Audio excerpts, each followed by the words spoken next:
Bonjour et bienvenue pour un nouvel essai de moto sur le repère des motards.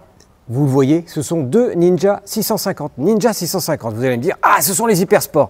Oui, ce sont des sportives, mais ce sont les successrices de l'ER6F. Vous vous rappelez de l'ER6, né en 2005, qui a évolué avec la version Roadster, ER6N, et puis la version sportive, carénée, ER6F. Voilà, les deux modèles ont évolué quelques années, et puis Kawasaki a rassemblé, homogénéisé sa gamme, et au lieu d'avoir d'un côté des ER6, des Z de l'autre, des Ninja, et bien maintenant c'est clair, les Roadsters ce sont les Z, y compris en 650, donc désormais il n'y a plus de ER6N mais une Z650, et puis il y a la déclinaison sportive, la déclinaison sport.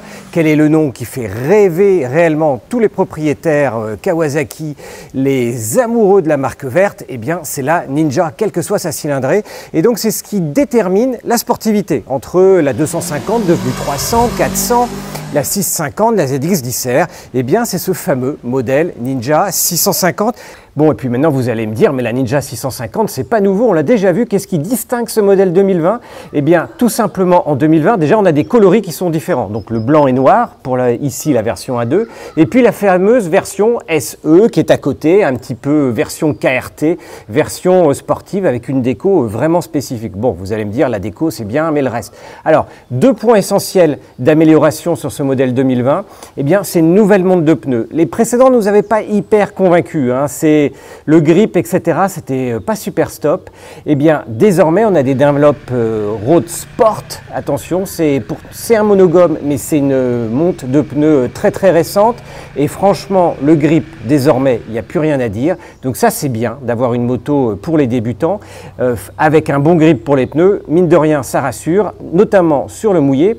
Et puis on a un nouveau écran TFT, s'il vous plaît, en couleur, avec plein d'infos, donc totalisateur, ordinateur de bord, conso instantané, conso moyenne, et puis la fameuse connectivité Kawasaki avec le Riderology, qui permet en fait tout simplement de connecter votre application smartphone à la moto, d'avoir toutes les informations que vous donne la moto, et puis d'autres informations sur votre itinéraire, ce que vous êtes en train de faire, quitte à avoir même des notifications. 2017 c'était la version Euro 4, et bien maintenant on arrive à la version Euro 5 Ready. Ça veut dire quoi? Ça veut dire tout simplement que ce modèle ne va pas changer l'année prochaine, il y aura juste quelques petites modifications sur l'injection, éventuellement le catalyseur, et puis voilà, la moto sera Euro 5 pour son millésime 2021, donc ça c'est plutôt la bonne nouvelle.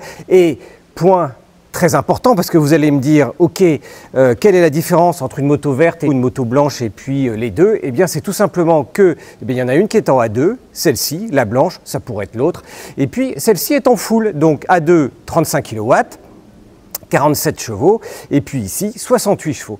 Et qu'est-ce qui fait la différence entre ces modèles? Le fait qu'il y en ait une qui soit bridée ou pas débridée, et c'est ce qu'on a vu dans certaines gammes de motos. Les motos A2 sont juste une catastrophe, le bridage est mal foutu.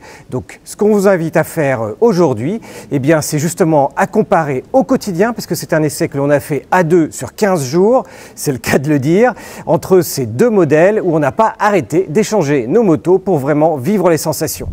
Alors ce qu'il y a de bien déjà, quand on monte sur cette petite Ninja, eh bien, c'est que même moi qui suis un petit pilote, 1m70 et je suis très court sur pattes, eh bien, je pose les deux pieds parfaitement à plat. Autant dire que c'est exceptionnel. Même sur les scooters, j'ai pas les deux pieds à plat. Sur la 99% des motos, je n'ai pas les pieds à plat, à part les customs. Ici, on est bien tout de suite. Et ça, c'est très rassurant. Après, eh bien, la position de conduite est, ça tombe légèrement vers l'avant. Position roadster ou trail serait très droite. Là, on touche pas. On est habitué à voir les petits boutons à gauche. Et bien ici, pas de petits boutons à gauche pour commander l'écran. Et non, il faut passer par les boutons qui sont ici pour passer sur le totalisateur, sur le trip A, ou justement passer à la consommation moyenne, ou ce qui reste jusqu'à la pompe à essence, c'est-à-dire en l'occurrence 162 km. Et puis l'horloge naturellement. Première, la boîte est précise, c'est souvent le cas. Ça part tout de suite. Passe en seconde. Voilà, c'est pas violent, c'est naturel dès le début. Le freinage est doux. C'est peut-être d'ailleurs l'une des caractéristiques de ce modèle de Ninja 650. c'est que à la fois on est à 50 km/h très vite, le freinage arrière il est doux, et le freinage avant, eh bien ça plonge, mais c'est pas trop violent, c'est du feeling. La puissance, là je freine à 2 doigts, pour autant ça cale pas, la moto est vraiment nickel. Alors démarrage, inscription en courbe parfaite,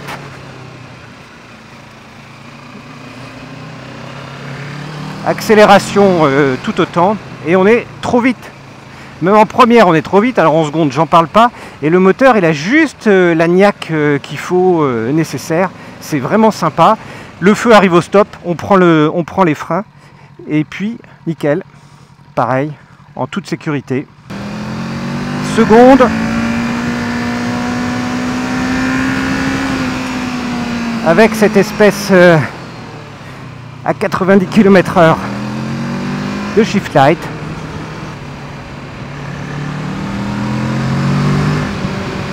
Troisième, ça reprend. Et ça reprend vraiment violemment. Et pourtant on est sur une A2. Et franchement, ben ça le fait bien. Hein. On a des 500 qui franchement ne dépotent pas plus que ça. Et voilà. Alors on va échanger. Je vous ai donné mes impressions.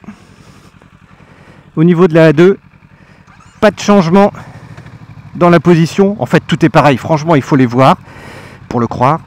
Mais ce modèle-là est pareil. Je reprends du coup le modèle. Ah oui, ok. Là, on sent qu'il y a une différence parce que le moteur ne demande qu'à partir. Et il monte beaucoup plus rapidement dans les tours. Tel point qu'on se croirait presque un pilote. Et par contre, wow, l'ABS, il entre en action ici, mais vraiment tout de suite. Et autant le freinage sur la 2, il était doux, souple, etc. Ici, ouais, j'ai failli me faire peur. Il y a une grosse différence. On s'en doutait entre la 2 et puis la version standard, mais pas uniquement au niveau du moteur qui envoie vraiment tous les watts, mais également, eh bien, au niveau du freinage. Et ça, c'est la nouveauté. Tu reprends l'autre. Et ben voilà, c'est toujours pour moi les A2. Avant, elle voulait pas monter sur l'autre et maintenant, elle veut plus lâcher la normale. Et voilà, on reprend le modèle A2 tout de suite. Et ce qui marque, c'est là où c'est vraiment flagrant, c'est que la puissance en fait arrive plus doucement. Elle est plus... On dirait presque que c'est les plus linéaires en fait. Il n'y a pas les watts qui déboulent tout d'un coup comme la version full. On s'en doutait un petit peu. Pour autant, ce qui est impressionnant, c'est qu'en fait cette version A2, eh bien, si on ne savait pas que c'était une A2, ben on se dirait bon, bah ok, c'est une 650, donc c'est un peu plus puissant qu'une 500. C'est facile à conduire, ça surprend pas. Le freinage est à la hauteur des accélérations. Ben voilà, ça le fait très très bien. C'est pas une moto frustrante en A2. Et ça, c'est vraiment le point essentiel. Alors, côté passager, ça donne quoi? Bon, ça a le look d'une sportive, on va se dire au début, ouïe aïe aïe. En fait, au final, ça va. Elle n'est pas très haute, quoi que ce soit pour le pilote ou le passager. La selle, elle est plate, et l'avantage qu'elle a au moins, c'est qu'elle n'est pas en pente douce, n'est-ce pas, comme sur toutes les sportives, où du coup vous montez, vous êtes recroquevillé, et en plus, vous êtes penché automatiquement vers le pilote. Là, c'est plutôt vraiment selle type roadster, avec les pieds un petit peu plus hauts que sur un roadster, mais c'est tout. Bon, il n'y a aucune poignée, comme beaucoup de sportives. Alors après, bah, tout dépend du pilote que vous avez devant. Si, entre guillemets, c'est un pilote cool, etc. Pour la ville, pour les départementales, franchement, on suit le mouvement et ça va très bien. La selle est un petit peu ferme, à voir sur les très très longs trajets. Mais en tous les cas, pour du périurbain, du départemental, aller faire une virée dans l'après-midi en duo, c'est tout à fait possible avec cette Ninja. Bon alors, 15 jours avec cette Ninja 650, tu l'as aimé? Eh bien oui. En allant les chercher chez Kawasaki, on voit le carénage et tout flambant neuf. On se dit, oh aïe aïe, ça doit faire mal si ça tombe par terre. Donc on flippe un petit peu. Et en fait, on fait 100 mètres. C'est impressionnant au niveau du poids. Et effectivement, 193 kilos. Je me souviens des ER6 d'il y a 15 ans qui pesaient effectivement 20 ou 30 kilos de plus. Et le poids est très très bien placé. On n'a pas les emmerdes d'une sportive entre guillemets où on va être vraiment énormément penché sur l'avant, les poignets en ville vont être cassés. Là, on est juste bien ergonomiquement pour faire corps avec la machine entre guillemets. C'est-à-dire qu'on est plus sur l'avant que sur un roadster ou que même une MT-07. Mais ça participe aussi à mettre en confiance pour attaquer entre guillemets les virages en route. Et ça c'est du coup génial pour un débutant parce que du coup on sent pas le carénage, on sent pas le poids. J'ai jamais été surprise par cette machine. C'est assez rare sur le marché pour les petits gabarits comme moi. Puis, en fait, même pour les grands gabarits, parce que le réservoir est très très fin, hein, c'est ce qui explique qu'on arrive à mettre les pieds bien par terre. Et en fait, il y a suffisamment de place pour les grandes jambes. Donc même les grandes d'1,90 m, ils seront à l'aise et ils n'auront pas l'impression d'être comme un effet grenouille ou crapaud que l'on a un petit peu sur ces modèles entre guillemets entrée de gamme ou débutants au début. Puis en plus, elle est quand même l'esthétique est assez statutaire, quoi. Ça fait une belle petite sportive 650. Donc c'est quand même assez valorisant, même en A2. En plus, franchement, merci d'oublier un peu le vert et de nous mettre d'autres coloris. Mais c'est vraiment, c'est sympa quoi au moins. Non mais moi j'aime le vert.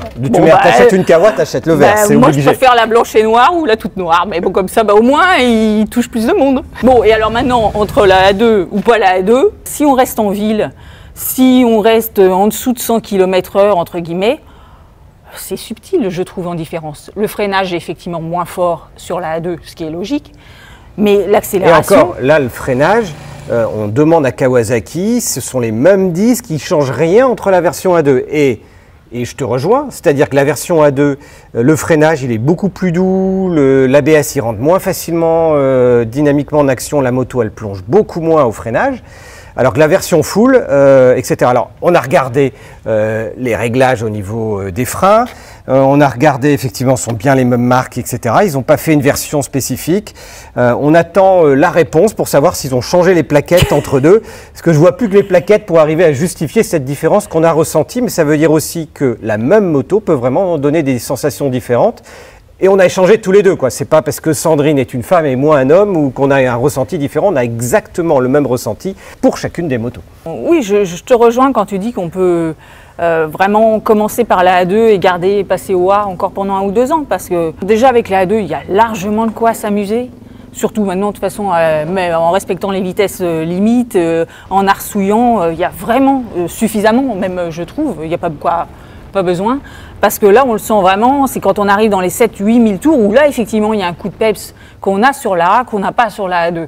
En ville, vu la manière dont le bridage a été fait, eh bien c'est assez impressionnant, mais on sent à peine la différence. Pourquoi? Eh bien tout simplement parce que les valeurs de couple, là on a parlé de la puissance avant, les valeurs de couple sont quasiment identiques entre la version A2 et la version full. Il y a 4 Nm uniquement de différence. Par contre, celle-ci, elle prend son couple maximum à 4700 tours, quand l'autre prend son couple maximum quasiment 3000 tours plus haut. Donc tout le couple, tout ce qui fait l'agrément de ce moteur en ville, eh bien on l'a déjà avec le A2. Et puis après, naturellement, eh bien, on a la version full pour le reste. Côté consommation ici, eh bien, sur les deux modèles, en fait, on est très très proche, on est aux environs de 5 litres au 100. Si on est vraiment en conduite très cool, eh bien, on peut arriver à faire descendre aux environs des 4,9 litres. Par contre, dès qu'on prend un petit peu, qu'on essore un peu plus, ben, on est capable de monter jusqu'à 6 litres et comparativement, plus avec la A2. Pourquoi? Eh bien, tout simplement pour avoir un peu plus de sensations. On accélère un petit peu plus fort, on a une conduite un petit peu plus typée sport avec la A2 pour essayer de gagner des choses. Et donc, on est capable de la faire monter à 6 litres 4 quand finalement, avec la version full, eh ben, on sera quasi au taquet aux environs de 6 litres au 100. C'est un modèle très sympa. Je ne m'y attendais pas parce que je suis plutôt roadster. Et là, franchement, Kawasaki donne envie d'aller un peu vers les sportives. Oh, si toi tu deviens Ouais, sportive. tu te rends compte? Là, ça devient... Là, c'est vraiment la révolution. mais effectivement, la moto est vraiment sympa. La A2, à partir de 130 km, elle commence à s'essouffler sur autoroute, mais de toute manière, on n'a pas le droit de dépasser cette vitesse-là, comme dit Sandrine. Et sur les petites routes, on redescend les rapports. Un moteur qui est hyper souple en bas. Elle a une vraie souplesse. Autant on a essayé la Versys tous les deux lors de notre dernier essai, on trouvait que ça cognait beaucoup. Comparativement, là, c'est souple. La boîte de vitesse, c'est un régal. Les vitesses se passent nickel, ça broute pas. On peut être en 4e à 40 à l'heure en ville, ça, c'est impeccable. C'est d'une facilité même par rapport aux motos d'il y a 15 ans. Effectivement, le R6, il y a 15 ans, il fallait tout le temps rétrograder. La boîte de vitesse était plus ferme, le poids plus haut. Ouais, mais ça y est, on se prend 15 ans dans la vue. Là. Donc franchement, les A2, mais vous vous rendez pas compte du bonheur aujourd'hui de ces motos, quoi. C'est du bonheur pour débuter. Elles ont gagné moins de poids, des moteurs avec du couple bien plus bas, on l'a vu, hein, couple maxi à 4700 tours pour cette machine-là. C'est juste, en fait, c'est vraiment un régal. Donc, je vais finir par dire oui, le A2, c'est une bonne idée. Surtout que ça a permis d'avoir des machines qui font plus de 100 chevaux. Donc, pour les autres, après, ça laisse du plaisir. Et là, c'est une vraie réussite. Bon, allez, j'ai envie d'aller faire un tour avec encore avant d'aller la rendre. Ouais, c'est vrai. Bon, allez. Soleil. Salut. Ciao, à la prochaine. Si vous arrivez, cliquez en bas à droite si vous découvrez la chaîne. Et puis, on vous dit à bientôt pour un nouvel essai sur la chaîne du Repère des Motards. Ciao.